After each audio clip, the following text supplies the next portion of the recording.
Hi everyone, welcome to the Jan-Feb 2025 LD topic analysis. This is the UN Convention on the Law of the Sea and the ICC topic. We'll be going over a brief overview or kind of in-depth overview of both sides, so the UN stuff and the ICC stuff. So a lot of general information, as well as cases you can read both on trad and progressive circuits, especially based on what we saw at Blake and College Prep, which are the two tournaments we already saw on this topic. Okay, so really quick before I get into that, a bit about myself. So my name is Meera. I don't know why it says Rising Junior. I am a junior at Ridge High School, and I'm the captain of my school's LD debate team. I will enter my third year of LD this year, and I've won Pensbury, reached elims at a bunch of NASTs, and qualified for NSDA and got to elims at NCFL. I also love reading the cat case, so feel free to reach out to me if you ever want to read that or any other argument. I'm happy to talk. Okay, so now the actual topic analysis. So the text of the resolution is long. Resolved, the United States ought to become party to the United Nations Convention on the Law of the Sea and or the Rome Statute of the International Criminal Court. So the format, I know I already talked about this, but so you know if you want to fast forward somewhere, first we're going to go through an overview, then the UNCLOS stuff, which is going to be all the general info and then the cases, and then same thing for ICC. All of the fill cases are going to be at the end because we'll be talking about IR and stuff. Perfect. Okay, so some definitions. The first thing is going to be and or. So obviously, classically, this just means you only have to defend one side of the topic. So you don't need to defend both the UN Convention on the Law of the Sea and the ICC portion of the topic, but rather you can pick. I think that's definitely the most strategic choice. Defending both is definitely going to put you in a hard situation. We have seen at college prep some topicality shells which defined and or as only and. I don't know if this is the best argument. I don't think that's something you need to be worried about and be like, oh, I need to defend both because I might lose to this T shell, but just like, stay cognizant of it. There are definitions of and or that are like, oh, it should only be defined as and. Okay, the second main definition is become party to. So the Oxford English Dictionary's definition of this is to get involved in. This is a little weird and a little vague because people would usually say like, oh, the United States should ratify the the United Nations Convention on the Law of the Sea and or the Rome Statute. That would be a lot more clear about like, oh, like yeah, just like, oh, we're literally joining it. We're signing on. But I think become party to it kind of implies that you're signing on. If you're getting involved in something, you're probably signing on to it. But just keep that in mind. Like, you want to make sure it's pretty clear in your case that this is what you're doing. Okay, so treaty ratification. How does this work? This is basically the process by which the UN Convention on Law of the Sea would be ratified, blah, blah, blah. Okay, the first thing we would have to negotiate. So, for example, and this is something that the executive branch actually has the majority of control over. So, let's say, so they would be negotiating, they would decide, like, oh, we want to get rid of this. So, one of the biggest things you want to keep in mind is reservations. So, what are reservations? They're like caveats. So, basically being like, oh, we'll join this treaty, but we don't want to be party to XYZ portion. Now, the resolution doesn't imply reservations. Could there be a reservation that is like passed as a part of the AF plan? I think that's potential because you're just getting involved in it. Would it be a little extra tea? Yeah, probably, but just reservations are something to keep in mind. Would the US, in a more realistic world, pass a reservation that would exempt it from something? Would that be a solvency deficit to the AF plan? I think it's something to look into. Besides that, you would need a two-thirds majority. So we'll get into this later, but considering like right now, a lot of conservatives, for example, are against the United Nations Law on the Sea. I think it's a little like unrealistic that you would get two-thirds majority. So I think this is the grounds for a politics dissent. Just something to keep in mind. Then once you ratify, it becomes supreme law of the land. This causes incorporation into US federal law, both domestically and internationally. Obviously, we'd have to enforce it domestically, so it's not like the US is necessarily like, you can pick and choose. So, for example, the United Nations Convention on the Law of the Sea has like environmental regulations. Will the US enforce them domestically? Questionable. But it is the supreme law of the land. So that's something to keep in mind. Okay, with that, let's move into a background and some information about UNCLOS or UNCLOS or however you're supposed to pronounce it. There's a lot. You can fast forward to different sections, but yeah.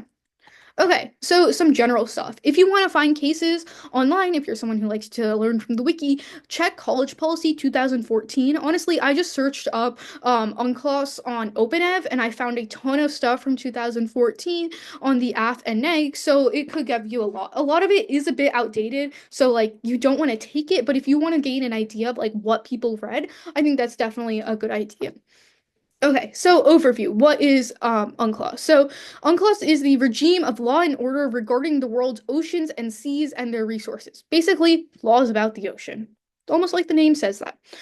The U.S. objected to Part 6 of the convention, saying that the treaty was unfavorable to their economic and security interests. There was also like a lot of conflict over the fact that UNCLOS would become the supreme law of the land. Like, what does that mean constitutionally, right? Now you have something else outside the like above the Constitution in a sense, right?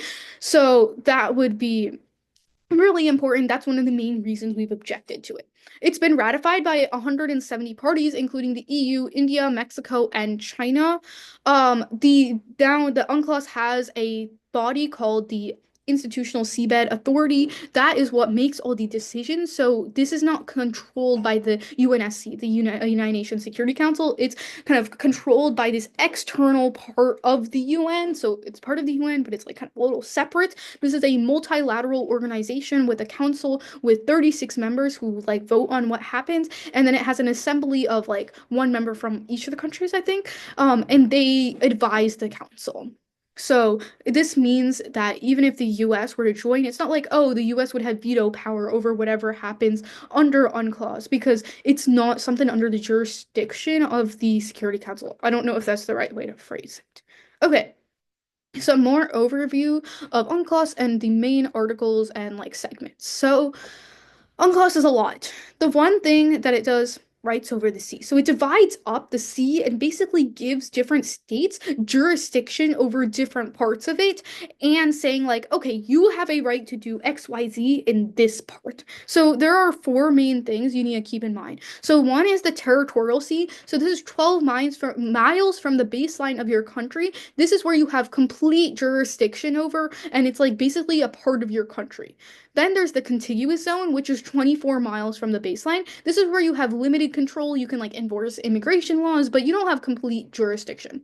Then there's the exclusive economic zone, or EEZ. This is 200 miles from your baseline, and this is where you would have sovereign rights for explorations, conservation, etc. So like all your laws, and it's like not a part of your country, but it is like, oh, you get to explore here. You get to mine here. That is what the EEZ is. And then there's these things known as continental shelves. These are a natural prolongation of the land territory to the continental margin's outer edge of 200 or 200 nautical miles. Okay, so that was a lot of words and it doesn't really make sense. So, if you think about land, for I guess if you think about land, the land it doesn't just become land, sea, right? Like down. It like goes down. So like the extended continental shelf is like this prolongation of the land territory. So it's just like land where it's like, oh, this is a part of our country. We should have jurisdiction over it. So people will claim, oh, we get this continental shelf. This is ours to mine in. And you basically have that is our territory, and that is basically part of our country. Then there's an extended continental shelf. So your continental shelf should only be 200 nautical miles.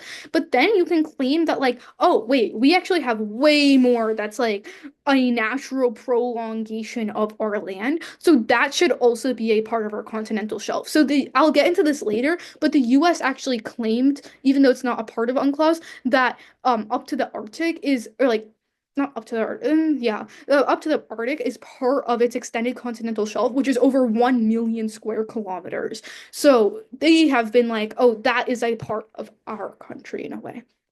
Okay, the second thing that you need to keep in mind with UNCLOS is this thing called freedom of navigation. Basically, UNCLOS says that when you're going through like other countries' EEZs, for example, or you're going through other countries' territorial seas, you have the freedom of navigation, meaning like they can't just shoot you down. Like you are allowed to go. You have safe travel. This is going to be really important considering like the US needs to travel through places, right? We want to get through, for example, an area near China because we want to travel or we have oil or something like that. So that's going to be important to keep in mind. Next is going to be straits used for international navigation. So this is very similar to the freedom of navigation, but basically UNCLOS regulates certain straits where it's like, oh, these are used for passage, and then it just has like certain protections for that. I don't think that's going to be like a contention, but I think it's important to keep in mind, like, oh, safety wise, like, oh, we'll be able to travel through this. Then dispute regulation. UNCLOS doesn't have like a very clear structure, but it does like have a lot of stuff that talks about like, oh, we want to make sure countries negotiate and we want to make sure they work together. How effective is this? Like, I don't really know, but it can be important for dispute regulation. You could pass it through the ISA, for example, you could consult the ISA, etc. Then archipelagic states, so these are basically like small islands where it just tells like rights and rules for small islands and the area around them.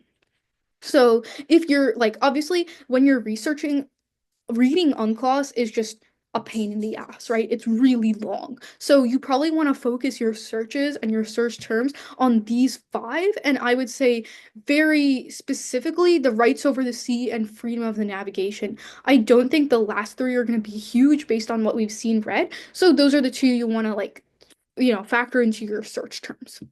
Okay, so let's look into deep sea mining. So basically, if we were to join UNCLOS, we would have a huge amount of area and it would open up area to us for deep sea mining, which would supply critical minerals for clean energy and military tech. Right now, we are unable to do this because we don't have the jurisdiction to do it. We can't just go out and mine for minerals. But under UNCLOS, we could basically apply for these permits, and then through these permits, we would be allowed to go and mine. So right now, the dominance of deep sea exploration permits are done by China and Russia. So they have 9 permits. So this is basically you go out into the sea and you're like, okay, so we're gonna get a permit over this area of the sea, and then we can mine there. So China and Russia together have 9 permits, and the US has zero. So we are missing out on all these minerals. Why are these minerals good?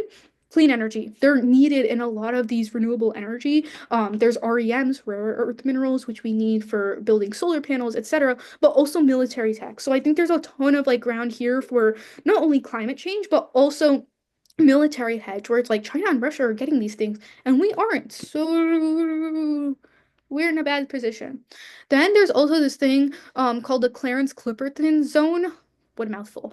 This has these things called polymetallic nodules. You're probably going to see this in the lit a ton because they are insane. They're like balls of really important metals, and those are the things that all the countries are over because they're super helpful. They're good for all this clean energy, military tech. And there's this one specific zone that like we're trying to fight to get permits on. And it would be really great if we could get a permit there. But guess what? We can't because we aren't part of UNCLOS, which is sad. But let's think about the negatives of deep sea mining. Let's say if we started deep sea mining, would it all be all fun and games? No. Why? The sea is a huge, huge, huge carbon sink. So, mining could release carbon stored in the seabed, which would outweigh any of the potential climate benefits from all this. Secondly, it disrupts animals. Like, you're going into the sea and you're mining. Like, that is horrible for biody. That is horrible for the sea. And in a world where you're already seeing, like, coral reefs dying, you're already seeing a loss of biodiversity. Like, you're making it that much worse to what? Get some metals for clean energy? Then it takes up a lot of land, so not only is that like a biody impact, but it's just bad to just take up like I think that's just mainly a biody impact, climate impact. And then we don't have the technology. So like right now we don't actually have the tech to deep sea mine, so we'd have to develop it, which is a huge economic investment. And it's like is spending all that money to get these minerals worth the potentiality of like destroying the climate? Like, what's the cost benefit analysis? I think that is going to be a great debate to be had, and you're already seeing apps, like climate apps, and I think the climate debate is going to be huge on this topic, where you see climate apps versus climate negs, doing the turns debate type thing. Secondly, there's this thing, the benthic zone seafloor has a ton of life, undescribed by science yet, and the long-term impacts on the mining on these communities are largely unknown. So I think this is an extended impact to biody. Like you would think like, well, we could just be safe, like we could avoid the major animals. We can move them around, but we don't know all the animals that exist, right? So that in itself is really, really bad. And then there's the carbon sink stuff, which we already went over. Okay, next, the continental shelf. So, if you look at this image in the bottom right, this is what the US claims to be its continental shelf. So, it's 200 miles from the baseline and all this area. So, what are we using this? Well, actually, yeah, what are we using this for? We're using this to get a ton of minerals. These minerals are used in everything from cell phones to satellites, including lithium for electric batteries and tellurium used in solar panels. So, basically, the continental shelf is really, really important to this. Now, we have claimed it as sovereign because of UNCLOS. Um, we've just been like, hey, like we're not a party to UNCLOS, but like we follow the rules of UNCLOS. We're taking it, which is a little wonky. Like my question is like, will that put us in a questionable situation in the future? I.e., could another country be like, yo, US, you can't be there? Like, obviously we're the like it's the United States. Like our country's gonna do that? Probably not, but it is a potentiality. I think it's something to account for. But secondly, it overlaps with claims made by Bahamas, Canada, and Japan. So theoretically, I feel like the US could be like kicked off of certain parts of the land if these countries were to take action. Now, the main fear with UNCLOS is that we would have less rights on it, right? Like UNCLOS like does have a bunch of regulations, environmental regulations. Not all of these are enforced, but net regulations nevertheless. So they could rule and be like, "Yes, you can't do all that, or you can't mine that much," and that could be a huge loss of minerals, and that would be really bad for our economics. And then on December 23rd, we announced, or December 23rd of 2023, not 2024, we announced that, oh, we're taking an extended continental shelf. So this is what I was talking about with the Arctic earlier, which we'll get into more a little bit later. But basically, we wanted to secure rights in the Arctic, not only as like an international move, combating Russia and China, but also there's a lot of like potentialities in the Arctic in terms of climate and like drilling and stuff like that. We basically claimed 1 million square kilometers and being like, so this is an extension. As we'll get into later, this kind of turns into a huge conflict with like Russia and China. Just something to keep in mind though. Okay. Next is royalties. So there is this part of the UNCLOS, which is basically like we would have to transfer royalties generated on mining to the ISA. So this means that you give a portion of the money you get from the continental shelf and any other mining we choose to do in the future.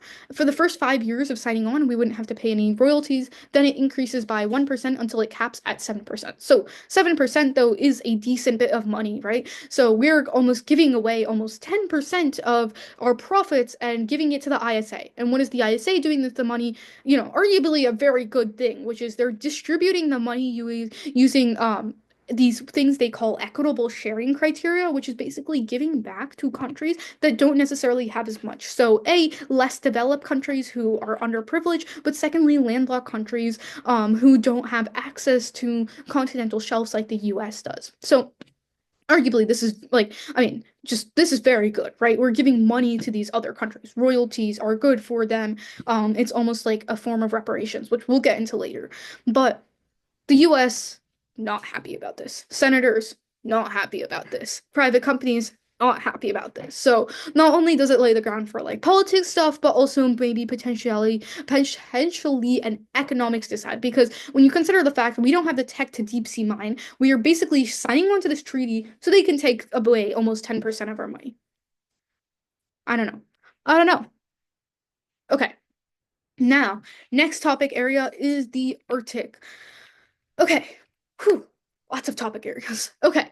First, there's this thing called the Arctic Council. We are the only, or the US is the only member that has not ratified UNCLOS. Looks kind of bad, right? So basically, there's a lot of cards going on right now about how this harms US legitimacy and basically makes it harder for us to have any authorities whatsoever. But there's also arguments in terms of soft power. So the argument is like when we sign on to UNCLOS independently, it gives us soft power and it gives us just a sense of legitimacy, which is independently good. I'm sure someone's going to make like, and there have been like a nuclear war impact off of that. Like we need hegemony.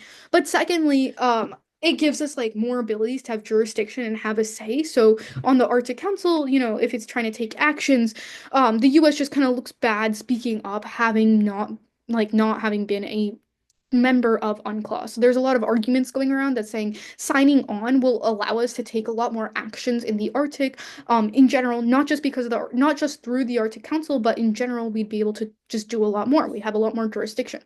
So As we were talking about earlier, there's a ton of competition to gain control over the Arctic to exploit its resources, right? It's a huge place we want to go into the future. There's a lot of untapped resources, and as climate change and is accelerating and we're running out of resources, the Arctic's the place people want to go. So right now, Russia and China have these things called icebreakers, which are literally what they sound like. Like they break the ice so you could get through the Arctic and do stuff. The US does not have nearly as many icebreakers, and as a result, we're kind of behind on the race to the Arctic.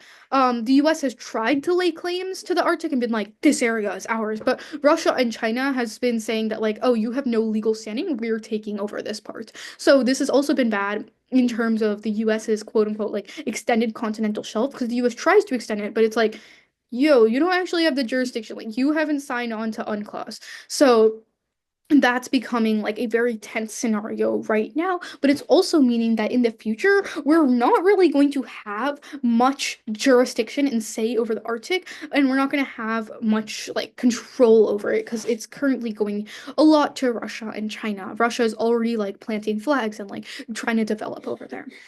So there's two main things that I've seen on the wiki so far. First is there's a US Russia war scenario. So right now there's a ton of tensions building up because the US is like, yo, we should have this area, and Russia's like, you haven't signed on, and there's just a bunch of tensions. So like signing on would be really good for that and would prevent nuclear war. Yeah, Russia's gonna launch a nuclear war, especially with Russia-Ukraine going on. Super likely. Secondly, Russia could use its power in the Arctic to cut off communication cables on the floor of the North Atlantic Ocean. Basically, there's a ton of stuff talking about like Russian submarines, which can go way lower than like US submarines. And there's like a link between how using the Arctic to be able to then travel from there to cut off cables, which would obviously leave the US in an absolutely horrendous position.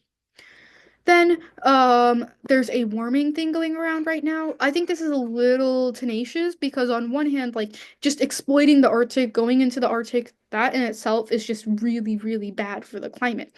But then there's arguments saying that like, oh, if the US signs on to UNCLOS, both through the specifically through the Arctic Council and independently, it has a lot more say in terms of environmental protection and we'll be able to enforce environmental regulations. Will the US actually, take part in environmental regulations in the first place? I think that's kind of questionable, but it is something you want to look out for and is something that is being run on this topic. Okay, so just a map of the Arctic. Really, really confusing. Remember that Arctic isn't just Antarctica. That's what I thought. Okay. Anyways, um, look at all these colors. These colors basically represent all the competing claims to the Arctic. So all these places are claiming this area and that area, and you can see that they all overlap. And as a result, it's kind of becoming very, very tense, especially between the US and Russia. So that is going to be important. Secondly, you can see like Russia has a huge section of the Arctic. Like all this yellow stuff over here, that is Russian territory. So you can just see that kind of US is very, very behind. So yeah. Next, the South China Sea, kind of switching gears around. Okay, South China Sea. Two main things. First, freedom of navigation. Right now, there's obviously tensions between the US and China in the South China Sea. And a lot of this does have to do with, or actually, the US is also harassing China a lot. But, China is harassing the US when it tries to pass through the sea. Why is this bad? Well, one, military contentions, conflict like that. But secondly, the US needs to pass through the South China Sea to gain access, like to go through there, and also ships coming through there. That's how we get a ton of our resources. I think it was like 90 million tons of oil, something like that. Like we need resources. Like our ships need to go through there for us to get resources. If China were to close that off and be like, hell no, no one can pass through this, we're shooting you down, the US is freaking screwed. So when we join UNCLOS, now we have more jurisdiction, we have more say. We can be like, look, China, you're not allowed to do this. You're not allowed to harass us. Stop right now. And we actually have a legal basis to do that. Secondly, and this is kind of goes along what I just said, you have higher enforcement power over China, actions that it's taking. The next main thing within the South China Sea is competing ideas of sovereignty. I think, okay, so this is something that has come up a lot in the literature, but I don't know how the US is necessarily going to affect this and what it's going to mean. But we'll just think about it. So there's this nine dash line. You can think of the nine dash line. That is this red U-shaped line that China has claimed sovereignty over. And it's been like, that is our exclusive economic zone. You can see that it encompasses the area of a bunch of other countries. So you see it encompassing the areas that Vietnam has claimed, the Philippines have claimed, Brunei has claimed, Malaysia has claimed. So you see a lot of competing claims, and that's not great. Is it leading to tensions right now? Yes. Is the US necessarily going to be able to resolve this? Very questionable. There are like contentions I've seen that claim this, where it's like, oh, the US is going to be able to like engage in dispute regulation. I don't know.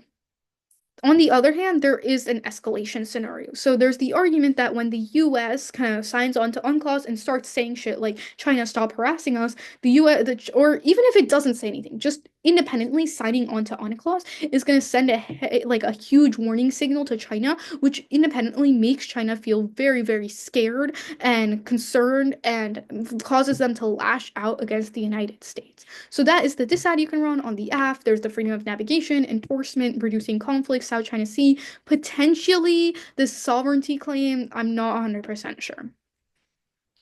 Okay, next is climate regulation. So they kind of mid.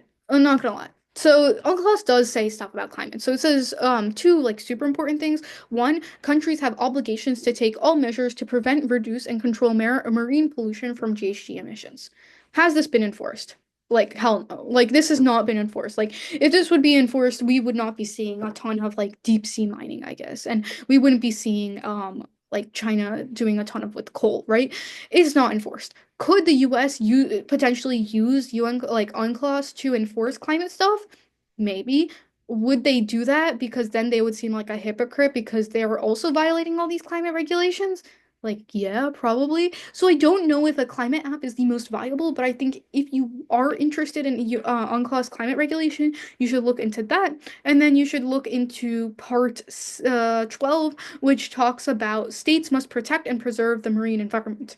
What does that mean for things like coral reefs, which are currently being destroyed? Now, do we have an obligation to, or not we as in the US, but like countries, they have an obligation to go and protect the coral reefs, which obviously there's a huge environmental impact of that. If you can find a buyer link card about the US enforcing environmental regulations, you are so set. Like that is going to be a great app. I think finding that link card is going to be hard, but just want to put it out there. Okay, that is the UNCLOS information. I know that was a lot. There's a lot. Main apps are actually I'll get into that as I go into the section because section 1A, the cases. Okay, trad. This is gonna go for app and egg. Explain, explain, explain. Like, OMG, if you're reading UNCLOS, like there's gonna have to be so much clarification on what exactly the treaty does. Um, do I think it's gonna be huge, huge deal? Like, probably not. You can probably just run your contentions and be okay. But there's going to be like these links are a very like I think we misunderstand like after we watch topic lectures like this or we just start researching the topic, we forget how much we know because we've researched and we forget how much we understand because we've researched. You need to remember that, especially in these parent judges, understanding how the treaty operates and understanding your link arguments is going to be very hard because this is a complicated treaty and there are so many aspects. And if you're going for like a util like nuke war scenario, especially, like it is going to be hard. You need to make sure everything is super explicit in your act. Even like the fact that you're only defending one part of the resolution. Like you need to say that. I know that sounded kind of like, whoa, but remember, explanation is going to be the biggest thing on the traditional circuit. Next, in terms of values, I think you're probably just going to see like morality and util. I think you could see like structural violence with like the royalties stuff, maybe. That's the only structural violence app I really see. I think a lot of the climate stuff, a lot of the tension stuff is going to be very util oriented. Would shy away from nuclear war scenarios, even though I know they're very easy to get in this place because of China and Russia escalation stuff. But you know, if you have to do it, you have to do it. Okay. The first biggest thing I think we're going to see on the trad circuit is going to be climate apps. I think it's probably the easiest to explain and understand. Just the deep sea mining app seems pretty Cool.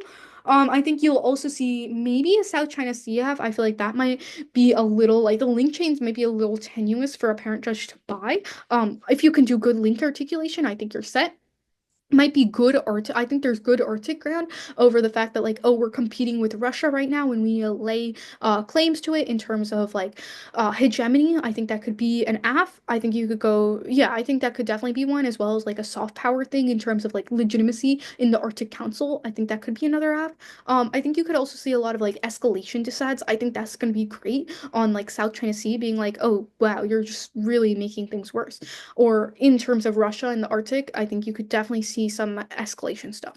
So I think those are going to be the main apps: deep sea mining, maybe some Arctic stuff, maybe some South China Sea stuff. Maybe you could see like a freedom of navigation app where it's just like we need resources. China is about to cut off our resources. We need resources. Thus, vote AF. I don't know if that uniqueness is true at all. I just made that up. Okay. One second. So the LARP AF. My apologies. The LARP app. I don't think you're going to see much in terms of plans. There's not much freedom you have, like how you're going to ratify, how you're going to become party. Like, there's not much you have. I haven't seen anyone run reservations stuff, like the caveat stuff we were talking about earlier, and I do definitely think it would be extra T, but that's the only place. I think it's going to be very clear cut. We join UNCLOS. We join ICC. Like, very clear. Okay, so similar to so the main LARP apps we've seen on the circuit right now, I think you've seen a deep sea mining app. I didn't see much South China Sea stuff, to be honest. I saw a little, not much. I saw deep sea mining and Arctic, the main ones. I think those are going to be the main ones throughout this topic. A deep sea mining app where it's like climate, we need renewable, so, and we need military tech, and I think that's a great app. Then there's the legitimacy app where it's just like, oh, soft power and hedge where it's like, oh, we get a lot more legitimacy, we have more say. This could be extrapolated into a like climate regulations in the Arctic, like we were talking about earlier, where it was like, oh, now we can actually have a say over environmental protection. I know that there's already a like Arctic climate AF going on right now. Second, just in terms of soft power, we're able to regain hegemony because we are now has ratified the UNCLOS. We're no longer the one member who has not ratified it, so we just look better, which is great for soft power. There's like nuclear war impacts to that.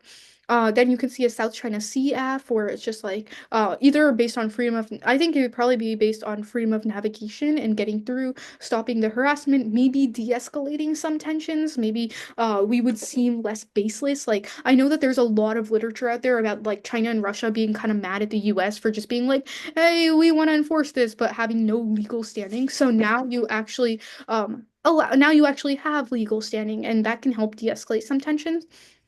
And then there's an Arctic app to be had. One, like two scenarios probably. One would be kind of reducing Arctic, or actually three scenarios, I guess I could see. One would be Russian deterrence and de-escalating tensions with Russia, or it could be either de-escalating tensions with Russia, yeah, de-escalating tensions with Russia. Second could be a climate contention, and third could be just soft power. We look really shitty for not being the only one not signed on. Okay. So the apps. Basically all climate and nuclear impacts.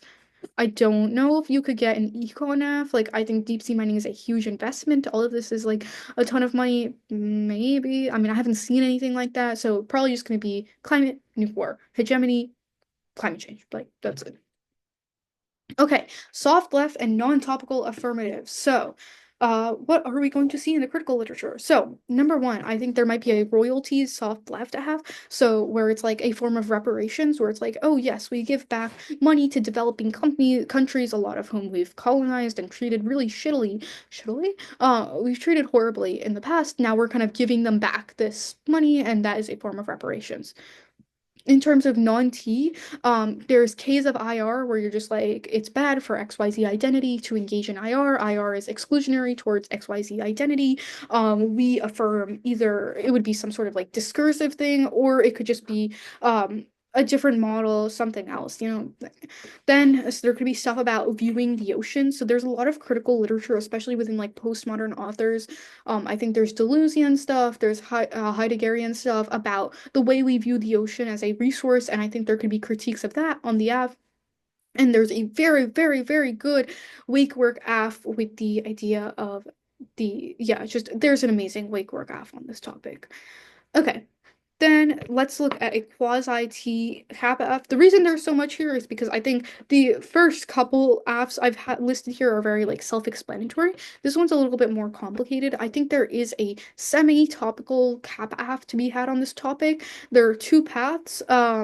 Two paths would be like one would be kind of like a soft left thing, being like, oh, like we should operate within a like we should combat capitalism. Like we're not hard left where we overthrow the state and we reinstate capitalism. It's just like, oh, the AF is a step towards like anti-capitalist movements. That would be more of a soft left. That would be a topical AF. Then there's a hard left AF where you're saying it's impossible to adhere to UNCLOS unless you first become communist.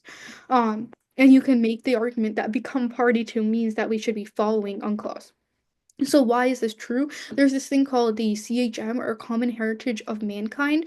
UNCLOS forwards the principle of CHM by establishing that some localities belong to everyone and should be shared to bring common benefit to the world and achieve a better society. Also, all this royalty stuff about like, kind of redistribution of wealth is very communist. And it's basically making the argument that like, oh, we should be working together for the common benefit of the world. And I think there's like some very good articles about this that basically make the argument that like that's what communism is, right? Common benefit to the world rather than competing economically. Then it also states that parties agree that there should be no amendments to the basic principle relating to CHM set forth in Article 136, and that they should not be party to any agreement and derogation thereof. So then that means if you interpret UNCLOS as this very like communist thing, saying that like, oh, common benefit, that means then capitalist agreements or capitalist policies would thus be against UNCLOS, and you have to get rid of all these capitalist things to become a proper part of UNCLOS. Is this a bit of a stretch? Like maybe like I think it's like I mean, I don't know if anyone's actually going to run this. It was just like an idea I'm kind of throwing out. I think it's something worth researching in. I don't know if there's a ton of literature. I saw a couple articles out there, but yeah. Okay, let's move on to the neg. So first we have disads. So as we were kind of talking about before, we have an escalation scenario both in the South China Sea where the China like views us as kind of trying to encroach on their proper or like their sovereignty, and then you also see a Russia scenario where we kind of Russia gets mad that you're trying to compete with it in the Arctic. Then I think there's an econ disad about the continental shelf, us losing like 10% of our, or I guess 7% of money we're getting from the continental shelf could be pretty bad. Then there's a huge climate dissat. I think there's multiple internal links, as we were talking about earlier.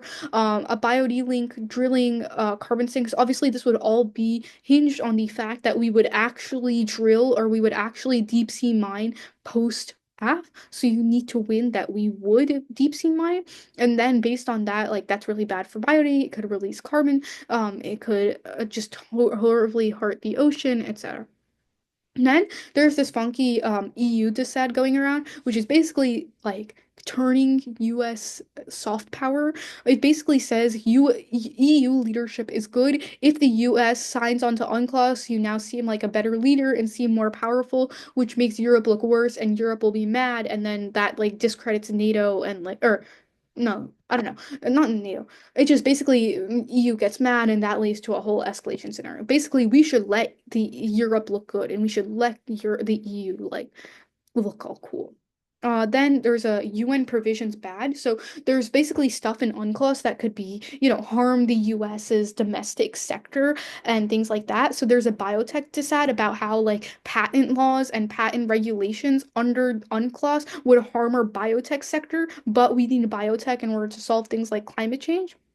And then, obviously, this isn't a dissad, but I think a lot of the solvency deficits are going to be really good about, for example, like circumvention of UNCLOS and the fact that UNCLOS can't really enforce much. Just will UNCLOS actually achieve anything? Will the US actually do anything underneath it? I think that's going to be a huge solvency debate. Next, we have counter plans. There's a bunch of process counter plans. I haven't seen like any amazing ones. I've been a little confused to be honest. They've been like trying to become don't actually become a party, but they do it in some other wraparound way where it's like we become a party to it, but it's like we sign on to it through, or like we have guidance documents, and there's just other processes. I would say like control or like search for guidance documents and you'll see it. There's also an ICJ process counterplan, and there's also this counterplan I saw going around, which is like we'd coordinate an international smart contract program with the terms of UNCLOS. So basically, ways of doing UNCLOS without doing UNCLOS with these small net benefits, like very marginal kind of thing. Then there's a lot of advantage counterplans.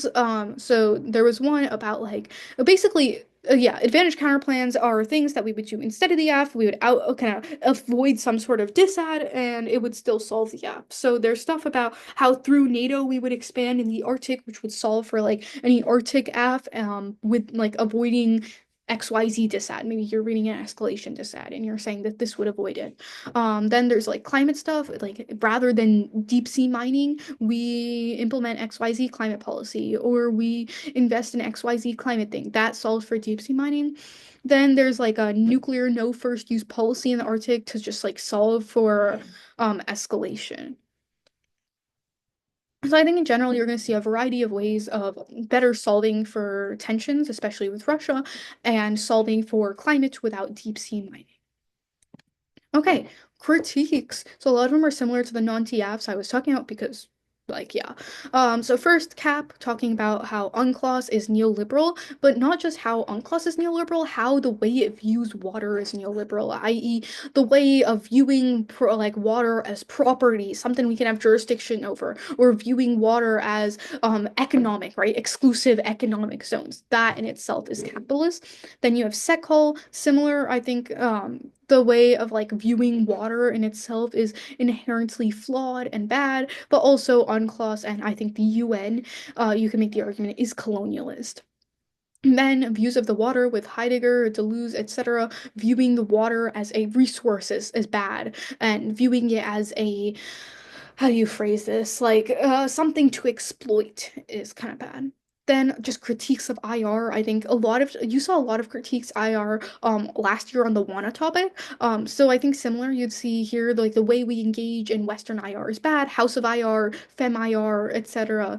Then also security case. So since a lot of the asks are going to be about like China, US nuclear war, or Russia, US nuclear war, or even just US hegemony preventing nuclear war. You'll see a lot of security case talking about the securitization of China and Russia and how that incentivizes or like how that perpetuates conflict. Okay, theory and topicality. Not gonna lie, I don't think the theory and topicality brew is the best strat because I mean obviously you're gonna read T framework, but are there like T subsets on this topic? Like, no. Are there really vague definitions? No. Like, I guess you could say become party to is define something else and then read T become party to. That's a potential T shell. I think there's spec where you like there's a spec shell going around where it's like you must spec if you have like if you how you become party to.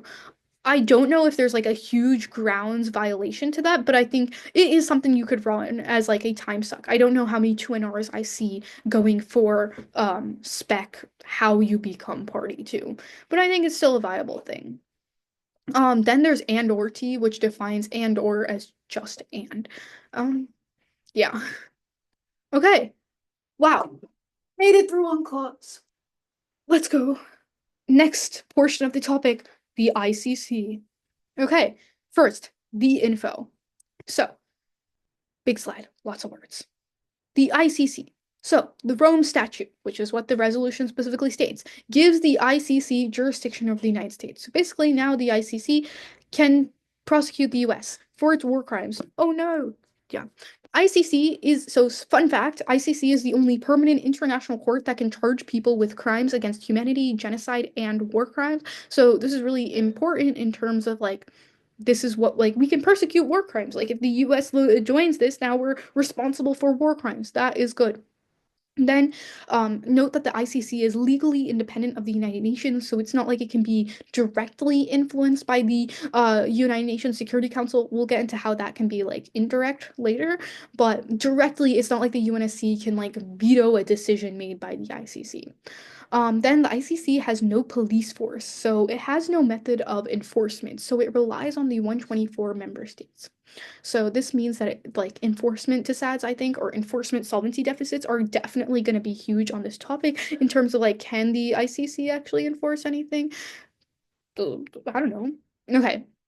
Next, how do you bring cases up to the ICC? So there's three ways. First is a state party. So basically a state is like, hey, XYZ state is committing a crime. Can we try this? You know, they bring it up. Second, the United Nations Security Council can refer crimes over to the ICC. Third, the ICC prosecutor, which is like the head top of the ICC, they can decide to prosecute crimes. Then, the United Nations Security Council can ask the ICC to defer cases. What does this mean? They could basically be like, hey, ICC, we don't want you to try this case right now. And then they can keep renewing that deferral, which is obviously pretty problematic and can be used to these, like the countries on the ICC and their, or on the UNSC and their allies, it can be used to their advantage. Next, and sorry, this is just a random conglomeration of facts, but I guess I would say this slide is like quick facts of everything I think you should really, really know.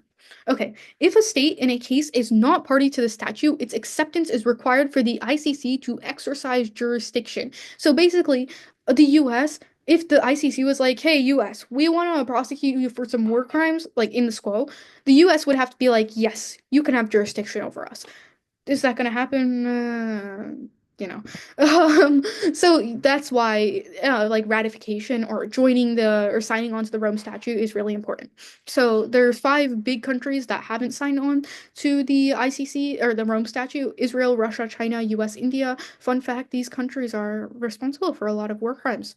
Um, then there's an appeals process. So basically, people can appeal, or not people, I guess states could appeal crimes ruled on by the ICC, and the ICC would have to like hear it again. Okay, more important info that you need to know, but this is a little more organized. This is basically current events, what to know. So the other side was like jurisdiction stuff, how it's organized. This stuff is what's going on right now. What do you know, need to know in the current world? First, the ICC is super, super political. Think about this.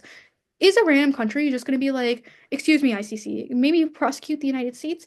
Like, the US is the world's hegemon. It's gonna look so good for that state to just be like, yes, we're gonna take a stand against the biggest country in the world. Yeah, not happening. It's gonna look really bad and they could face consequences. You know, the US could cut trade, the US could punish it. They are just gonna have a really bad look. So, as a result, it doesn't really happen. And big countries often aren't prosecuted at all. But right now, there are some arrest warrants out. So, there are arrest warrants for top Russian commanders and Putin. So you might be wondering, wait, but like Russia hasn't signed on to the Rome Statute. How can you have arrest warrants out for Putin and Russian commanders? Well, the ICC has jurisdiction because the crimes were committed in Ukraine, which has allowed ICC jurisdiction. So similarly, Israel is not party to the ICC, but Palestine, it has allowed jurisdiction. So there are arrest warrants for Israeli officers and Netanyahu. So what does that mean? Well, this means that if these Russian commanders and Putin, or if these Israeli officers and Netanyahu were to go onto the land of a country that has signed onto the Rome Statute, that country can arrest them. So if the U.S. signs onto the Rome Statute and one of these people, if Netanyahu were to visit the U.S. could arrest him. But will they do that? Question. But independently of like whether this would actually work and whether the US would be like, you know, obviously these commanders could just avoid going to the US and wouldn't go to the US and then they wouldn't be arrested. So like why is that? Joining independently sends a huge message, right? The like ICC has basically has been like, oh, Israel is committing war crimes, and the US has been like politically very pro-Israel throughout the war, right? Now you're signing on to the ICC. That sends a big message to Israel. That sends a like obviously Russia knows we don't like them very much, but it sends a big message to Israel where it's like, dude, blah, blah, blah, blah, blah. And especially with the incoming Trump presidency, I think that's super, super important and just super interesting to look into. Like, what is the implication of joining internationally? What is the implication of joining in terms of just international relations? Something to keep in mind is that Trump is super anti-ICC. So this guy Bolton, on behalf of Trump, he's like one of his like members things, said in I think it was 2020, he was like, "We will not cooperate with the ICC. We will provide no assistance to the ICC. We will not join the ICC. We will let the ICC die on its own." So now the U.S. is ratifying under a president who clearly doesn't want to, and assuming and concurrently the Senate doesn't want and House don't want to. What does that mean for politics? Like, what does that mean for the state of the country? What does that mean for the state of the ICC? Like it's kind of weird. Okay. The ICC, some problems. So, three main problems. And I guess the bottom two are related. But first one is going to be circumvention. So, as mentioned before, the ICC has no police force and it's super political.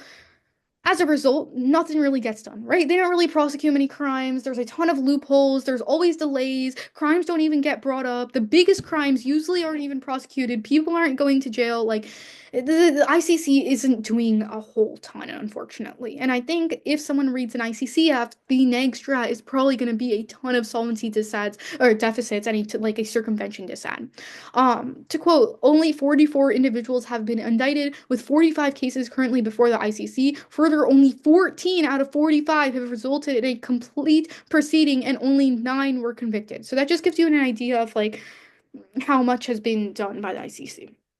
But next, the ICC is super, super racist and targets the global south, especially politically motivated. So a lot of the ICC rulings, like we talked about this earlier, they're not going to happen against like big countries like the United States. Like people aren't bringing up war crimes against the United States because it's like a huge political move to do that. So as a result, a lot of the cases that are brought up end up being like very targeted towards the global south, especially countries in Africa, and as a result, it very like often has very racist motivations. So, for example, in 2013, there was a case against the Kenyan president Uhuru Kenyatta and the deputy president William Ruto for their alleged roles in post-election violence, and this was seen as politically motivated to disrupt the election the election results in Kenya by Western countries. And as a result, after like it just seemed it was horrible, and it was just seen as like an imposition of Western norms. So I think there's a lot of like critique ground in terms of that. But the AU has actually kind of said a while ago, they said that they published a resolution to like encouraging all members of the AU, that's the African Union, to withdraw from the ICC, just showing like the tension that's going on and showing the way that has been really pretty racist. But second, the ICC has been known to forward kind of like colonialist norms, not prosecuting or like considering crimes of colonialism and kind of long-standing harm against the global south by the global north, and tending to target the global south. Okay, next, and kind of last, the ICC, the cases. Okay, so the AF, LARP and TRAD, I kind of just grouped them together because I think a lot of the LARP AFs are gonna be soft left on the ICC topic, though I have seen a LARP very, what do you call it, big stick AF. So in terms of TRAD, I think you'd say like three main values, so morality, justice, and democracy. I think there's also other iterations of that, like Rawls, veil of ignorance, that's just like a form. Actually, that's a value criterion of achieving justice, but like iterations of these values, and the value criterions would probably be circulated around util, structural violence, etc.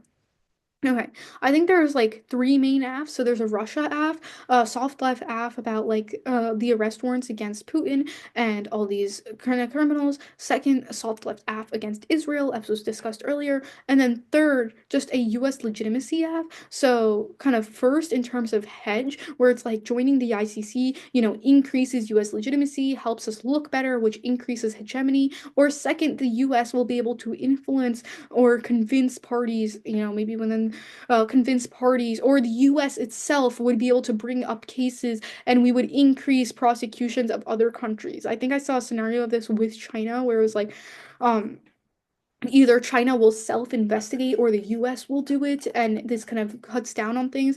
And I think that would be an interesting app to have.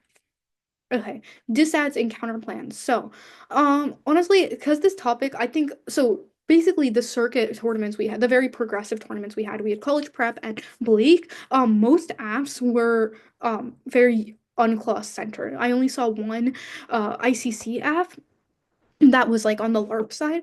But I think the main disads you're going to see are just a racism and colonialism disad, then a circumvention disad, and then an escalation disad, i.e., would Russia or Israel take actions based on the US signing on, especially with Israel. Like, I think it's just super important to consider the implication and what the action would mean and what actions Israel and or the United States would take post signing on to the ICC.